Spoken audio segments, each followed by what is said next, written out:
일부러 태풍 오길 바랬던 거 아니야? 제19호 태풍 하기비스의 영향으로 일본 후쿠시마현 일대에 적체됐던 방사성 폐기물 중 일부가 유실된 것으로 알려지면서 일본 정부의 관리 부실에 대한 논란이 커지고 있습니다. 해당 폐기물들은 후쿠시마 원전 폭발 사고 이후 방사능에 오염됐던 토양과 목재 등을 모아뒀던 것으로 일본 정부는 최근 도쿄 올림픽을 앞두고 방사성 오염토 규제를 크게 낮추면서 방사성 폐기물 관리를 허술하게 해왔던 것으로 알려져 논란이 확대되고 있습니다. 구독과 알람 설정 부탁드립니다. NHK 등 일본 현지 언론에 의하면 후쿠시마시의 태풍 하기비스의 영향으로 큰 비가 내리면서 방사성 폐기물을 담은 자루가 임시 보관소에서 유실, 인근 하천으로 흘러들었다고 밝혔는데 유실 자루 중 10개는 회수됐으나 모두 몇 개가 유실됐는지 확인되지 못한 것으로 알려졌습니다. 해당 하천은 중간에 다른 강들과 합류, 태평양으로 이어지기 때문에 방사성 폐기물 자루가 태평양으로 이동했을 가능성도 제기되고 있습니다. 이번에 유실된 방사성 폐기물은 2011년 후쿠시마 원전 폭발 사고 당시 방사능에 오염된 인근 지역의 방사능 오염토와 목재, 풀 등을 모아 적체해둔 폐기물을 의미하는데 원전 사고 이후 후쿠시마 지역 주민들이 대피하면서 해당 폐기물들은 산과 임야, 농토 등에 적체되었습니다.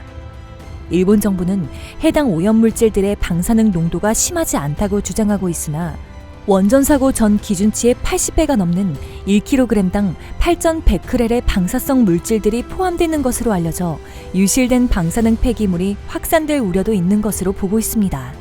이와 관련 국내 네티즌들의 반응을 살펴보면 일부러 태풍 오길 바랬던 거 아니냐? 비바람에 감추어 자연스럽게 방출하려는 의도 뻔히 보인다. 역대급 태풍이 오는데 어떻게 저렇게 허술하게 방치해둘 수 있냐?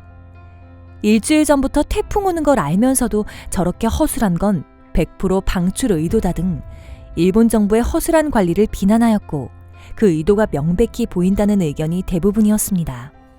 이와 관련 일본 정부는 이번 폐기물 유실 이전부터 허술한 방사성 폐기물 관리로 대내외적인 비난을 받아왔는데 방사능 제염 오염토의 원전 사고 이전 허용 기준치는 100베크렐이었지만 이를 8,100베크렐까지 끌어올리는 꼼수를 부렸습니다.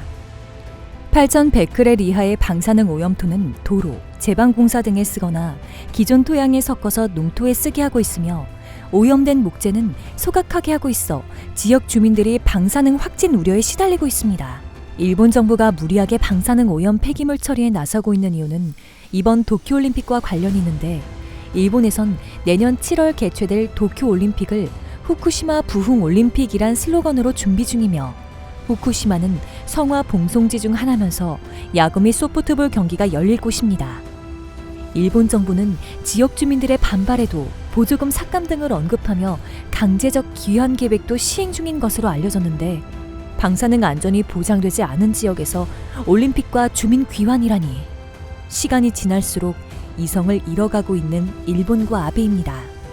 이상 속보TV였습니다. 구독과 알람 설정은 저에게 큰 감동입니다.